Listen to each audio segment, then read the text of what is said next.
Have you ever wondered if you should be an assistant first, right out of beauty school? Well, today we're going to talk about that.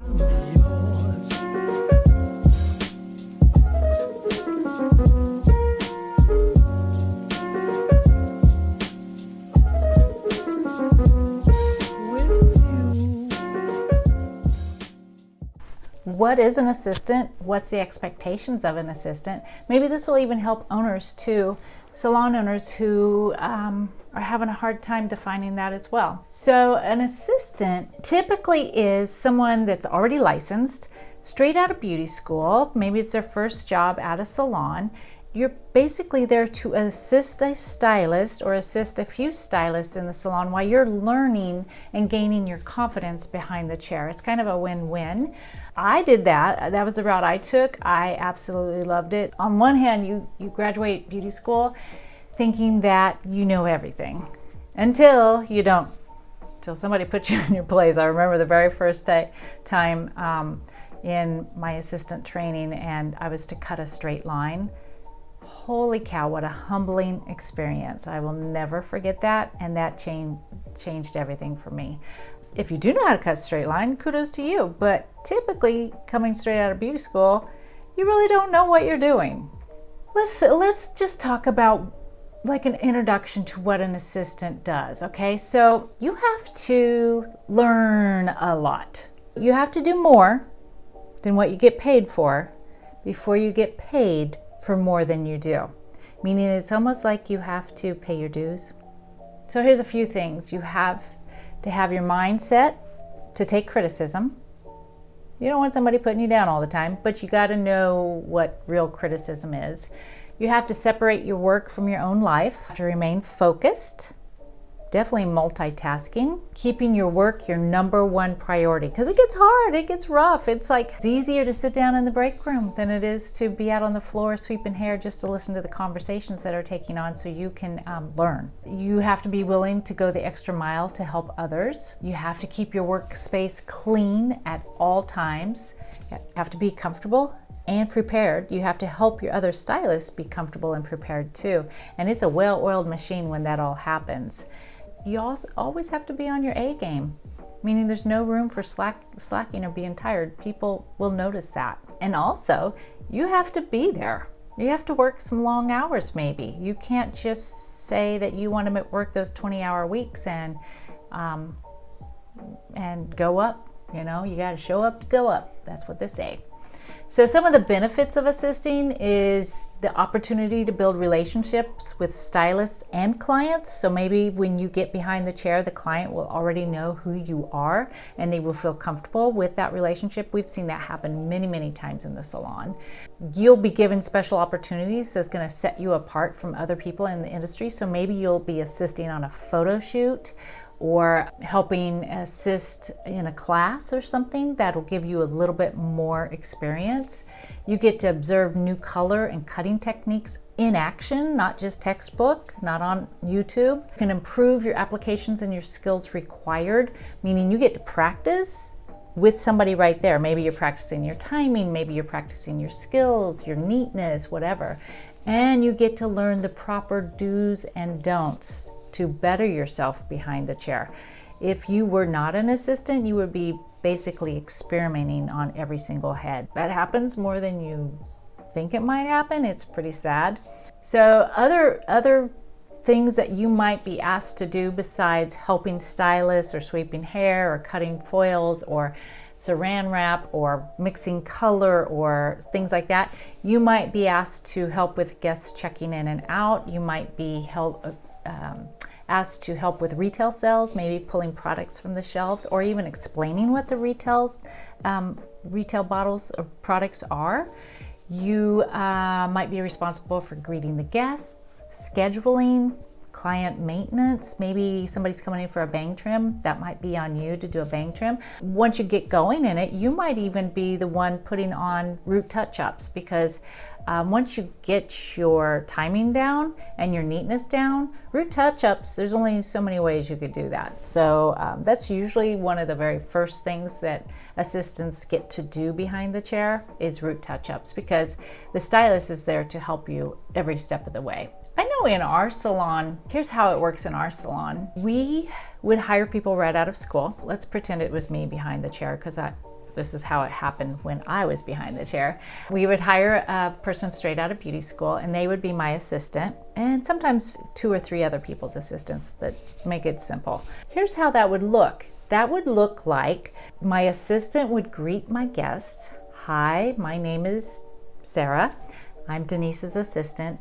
I am going to be taking care of you today. Can I offer you any beverage of choice, whatever it is that you have in the salon? Show them where the bathroom is, maybe get them a cape or a robe to change into. Just make them comfortable, make them feel at home. Then when I was ready for my guest, my assistant would bring them over to the chair. I would do my consultation, and then I would have my assistant shampoo my guest for me. I would actually, this is if my assistant was brand new, I would tell the assistant what shampoo to use on them based on what challenges they were having. So if they were having problems with frizz, then I would want to use a smoothing shampoo and conditioner. I would say that out loud, so not only is my assistant hearing that and learning, but the client is listening to that and learning as well. And it gives them a little clue onto, oh, there's actually a method to this. But that's how the assistant would learn the products. But then the assistant would shampoo, tell the guest what they were using and why they were using it, all the things. And then as soon as the assistant was done shampooing, they would bring them back to my station, comb them out neatly while I'm finishing up the client beforehand. And maybe I'm up at the front desk pulling retail from the retail shelves, things like that, while my assistant is setting and combing out the hair of my next guest. See how that works? So it's kind of like this well-oiled machine. Now, say the assistant, I needed to teach, because I am teaching her as well. So maybe I'm doing a perm, and maybe I have the time to rinse it and neutralize and things like that. However, if I do it, then my assistant is never going to learn how to do those things. So what I would usually do is I would stand right beside my client at the shampoo bowl, telling my client, I'm going to have my assistant rinse this for me. But don't worry, I'm not going anywhere. I'm staying right here. And then I would tell my assistant every single step what they need to do. And again, not only is my assistant hearing this and learning, my guest is hearing this and learning. And realizing there's a lot involved, right? But the most important thing that's really happening is the trust. So my guest is starting to trust my assistant, is starting to build another relationship within the salon.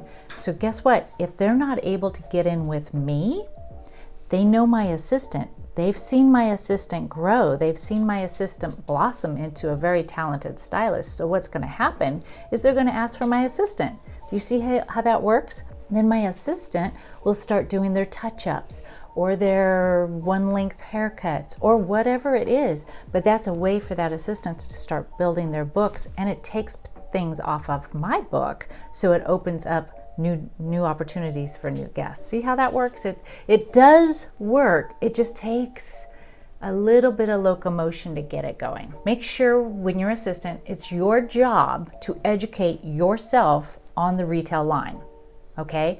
If you have, and the color line, if you have a spare moment, I would be reading the back of those bottles so you know what the products are. Or if your product line has a website, be on the website reading about the products. Learn about the color line. Ask questions as other stylists are mixing color. Do not be on your phone. It is very tempting to start scrolling through social media if you don't have anything to do. But you always have something to do. One of our girls used to always say, if you have time to lean, you have time to clean. There is always cleaning to do in the salon. And no, you're not a housekeeper, but guess what? It has to be done. And if you don't have anything else to do, which you probably do have other things to do, you need to probably clean. Ask tons of questions from the stylist, from the salon owner, from the front desk, from the clients, from everything. You're there to learn. A really, really good point is to pack snackable food. You might not have time to sit down and have a full lunch. So almonds, cheese sticks, boiled eggs, protein, things like that. protein drink that you can mix up with water, something like that. Ask the stylist about their booking preferences. Every stylist is different, and you will get to know that stylist booking preferences, meaning do they like to book on the half hour? How long does it take them for a haircut? How long does it take them for a balayage? Things like that. But also know the appropriate time to ask those questions. Do not interrupt the stylist in the middle of her precision haircut to ask about booking Susie's 6-week out appointment. You don't want to interrupt the stylist when they're working. So excuse yourself. If it's very important, say, excuse me, can I talk to you in the back or whatever. You don't really want to have personal conversations in front of the guests anyway. I mean, they really are there for their own experience, not ours. Learn how to predict the future. What I mean by that as an assistant, kind of almost predict what your stylist's next moves are. So if you see them and you know that after every blow dry that they're going to set down their blow dryer and get some hairspray, so maybe you have the hairspray over for them, or maybe you can even say, hey, can I clean this up for you already? You know, get the towels out of the way, the color bowls out of the way, get their station nice and neat, but learn how to almost predict what they're doing. Ask your stylist if they would like anything taken off their plate, meaning you need to focus your energy on different things. So if they don't need you standing right beside them 24/7, so you might be, another stylist might be asking you to tear foils for them. You should learn how to multitask, I guess it is. So anyway, your work should though be fun, uplifting, productive, rewarding, meaningful, and it should enrich your life. If you find yourself in an assistant position and you just feel like you're a maid, because I've heard stories like that people go to salons and they're just sweeping hair and they're not learning anything, you need to have a conversation about it, because you should be there to learn and to enjoy your craft. In my days, it took me 2 years to be an assistant before I was put behind the chair. That's just what it was. These days, people want it in 3 months or less. So we as salon owners have to figure out how to do that so our reputation is good, and we just don't want to put people behind the chair that don't know what they're doing. That's not fair to the guest, and it's not fair to the other team members either. So a couple of things as an assistant. Another thing is develop yourself. Treat this as your career. Ask yourself some questions. Do you go to all the training programs that are offered? Do you practice on your own? Are you saving your money for advanced education? Do you know how to move up in the levels at your salon? If there's a level system, do you know what it takes to get to the next level? Do you understand your benchmarks or your goals? Does the salon even have goals for you? If not, well, you can reach out to us and we'll teach you how to make goals for yourself and how you can start understanding those. You really should set benchmarks for yourself and get better every single week.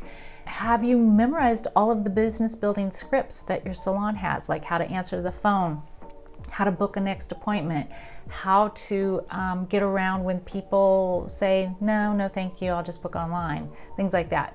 Do you ask other stylists to work with you? Are you a team player? Do you ask for help? Do you read inspiring publications and self-help books? And do you read trade magazines or online, like Behind the Chair or Salon Today? Or do you just keep up with it?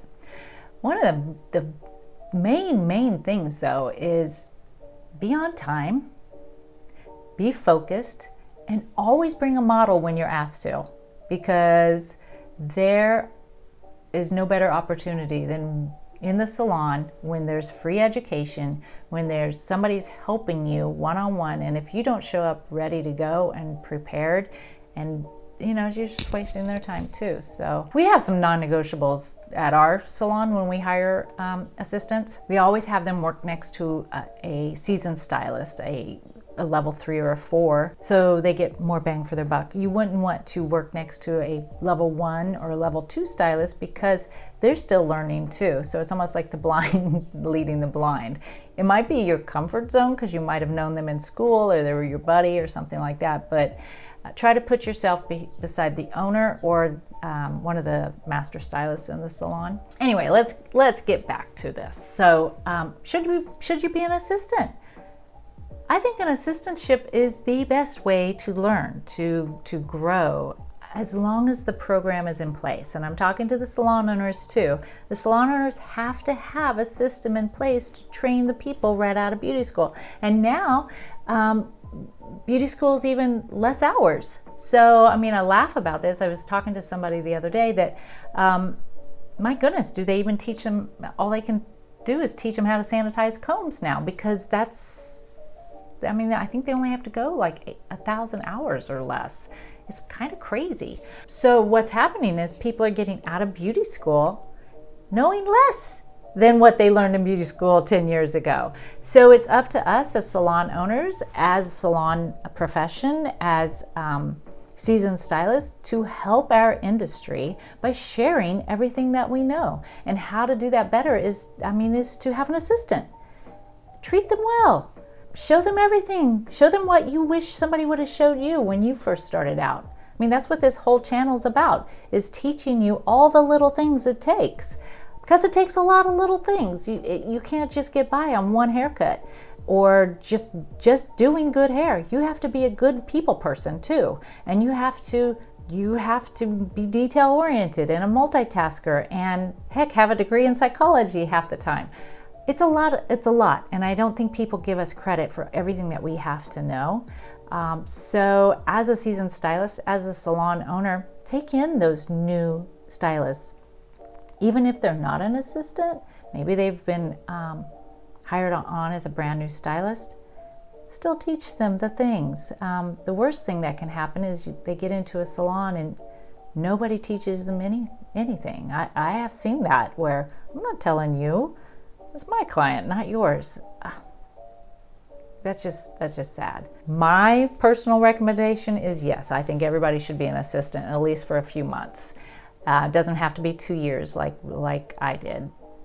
I don't think anybody would want to do that. But I think you should do some kind of an assistantship. Be somewhere where you're learning, because you do not know all the things that you need to know right out of beauty school. Beauty school teaches you how to pass the state board. So hopefully this helped you. Hopefully it kind of gave you a little bit more direction on what an assistant should be doing or should expect to be doing. Like we always say around here, it's not about the little things, it's all about the little things.